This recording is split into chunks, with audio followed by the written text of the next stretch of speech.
What's good, y'all? This is Nick with From the Ground Up DIY, and today I'm going to show you how to make your own garage cabinets.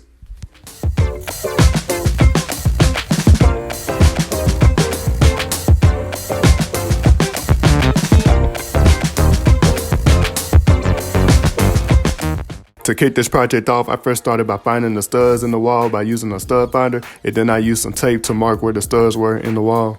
And based on where the studs are on the wall, I decided to make two separate cabinets, which would be 4 feet long and 2.5 feet wide. For this project, I used 5 4 feet by 8 feet plywood sheets, which are 1/2 inch thick. And I started by cutting all the lumber down to the size pieces that I need. Since the plywood sheets are so big, I decided to use my circular saw to cut all the sheets in half so that they could be more manageable. Once I cut the sheets in half, I then cut out the front and back pieces that I'm going to use for the cabinet, which are going to be 4 feet long and 2.5 feet wide. I then proceeded to cut out the side pieces for the cabinet, which are going to be 2.5 feet long and 1.5 feet wide. Finally, I cut out the top and bottom pieces of the cabinets, which are going to be 4 feet long and 1.5 feet wide. Now that I got all the pieces cut out, I decided to pull out my pocket hole jig so that I could drill some pocket holes into the boards. And I started by drilling pocket holes into my bottom piece and into my two side pieces. And this is what the bottom and side boards look like with the pocket holes drilled in. When connecting the boards, you want to make sure that you don't place the side pieces on top of the bottom piece. You want to make sure that the side pieces are on the side of the bottom piece when you connect the boards together. And while connecting the boards together, I also use some wood glue just to make sure that everything is tight and sturdy. And once I got my boards in place how I wanted to, I got some pocket hole screws and drilled them in to connect the boards together.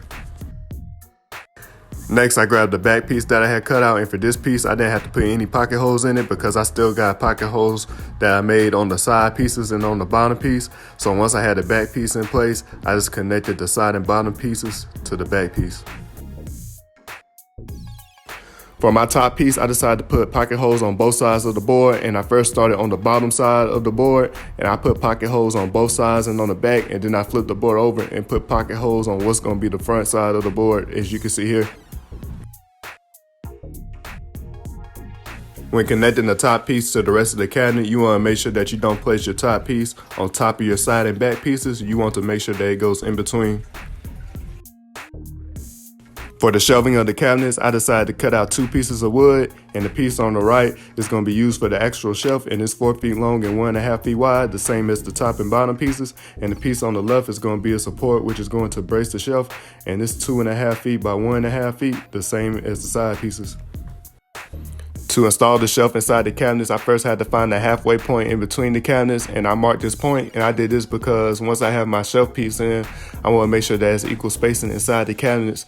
So once I found this point, I put pocket holes in the sides and also in the back of my shelf piece, and I connected it to the inside of the cabinet. And when you're doing this, you want to make sure that you use a level once you got all your screws in, just to make sure that the shelf is level and not leaning more one way than the other.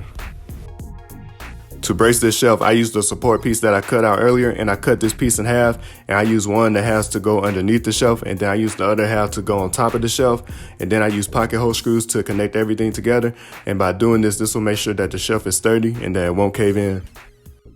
Putting the front of the cabinet on, I gotta make sure that I cut out holes for the doors.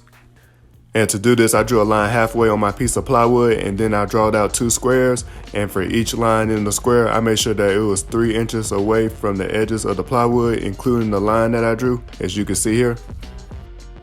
I then used my jigsaw to cut these squares out, which are going to be used for the openings of the door. To attach the front of the cabinet, I used the pocket holes that I made earlier on the sides and on the bottom, and then I used some pocket hole screws just to drill this into the front of the cabinet. And I also put some screws in the corners of the cabinet on the front just to make sure that it was tight in place. For the doors on my cabinets, I decided that I was going to do shaker style doors. And to do this, I first had to go get some 1 inch by 4 inch by 8 feet furring strip, and I got the furring strip just to keep the doors cheap.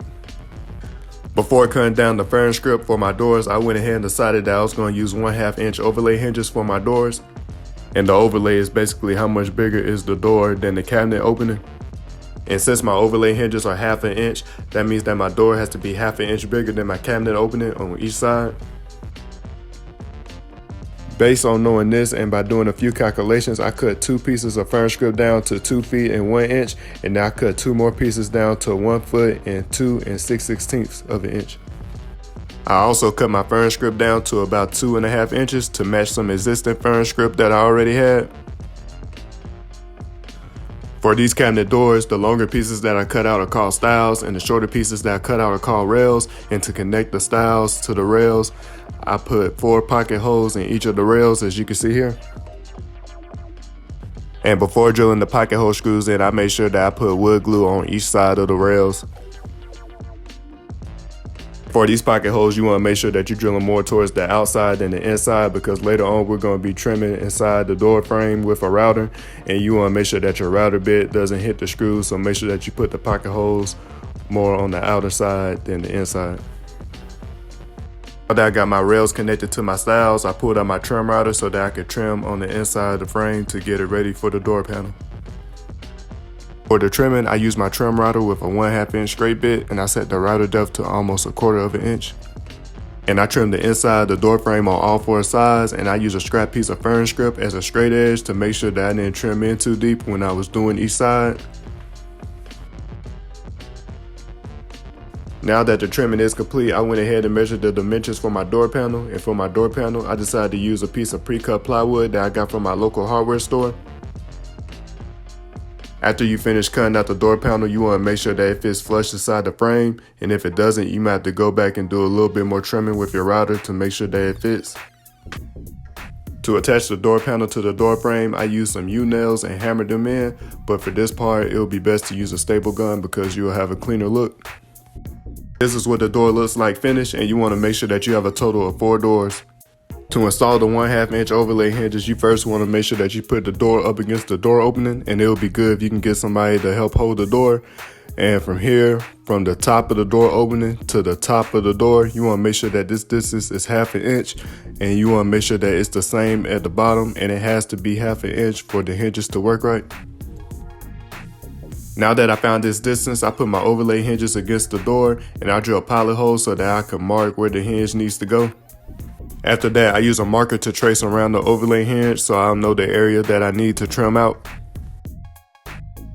I then use my router to trim this circle out, and I kind of played around with the depth, and you just want to make sure that the overlay hinge fits flush inside the stile, so just make sure you go deep enough to where it fits flush. After that, I went ahead and drilled my screws in, and before drilling in the screw to attach the door to the side of the door opening, I made sure that I measured that 1/2 inch distance again, and I measured it on the top of the door and on the bottom as well, just to make sure that it was correct. But once I did this, I went ahead and drilled my screws in, and you want to repeat this process for either the top overlay hinge or the bottom overlay hinge, depending on which one you started with first. And I did this for all 4 doors, and once you're done, you should have a total of 8 overlay hinges installed. So I went ahead and installed my handles, and to do this, I drilled 2 holes in the front of the door where I wanted the handle to be at, and then from the back, I drilled the screws into the handle. I then went ahead and sanded the cabinets down, and you want to make sure that you do this before you start painting. I decided to go ahead and paint the cabinets white, and now it's time to hang the cabinets on the wall, and to do this, I went ahead and got 4 heavy-duty shelf brackets, and I'm going to be using 2 for each cabinet. To install these brackets, I used some long screws that I had and drilled them into the studs that I marked earlier. After that, me and my assistant picked up the cabinets and placed them on top of the brackets. We then bolted down the cabinet to the brackets, and we also drilled some screws on the inside of the cabinets into the studs to make sure that the cabinets were tight against the wall. And there you have it. These are the finished cabinets. I hope you all enjoyed this video, and I love the way these cabinets came out, and I love how I got so much space to store my items, and I felt like this was an easy way to make the cabinets. And can you please support my channel by liking this video and also subscribing to my channel so that you can see more of my DIY videos, and make sure you hit that notification bell too so you'll be notified for when I post my next video. But until then, peace, many blessings, and I'll catch y'all next time.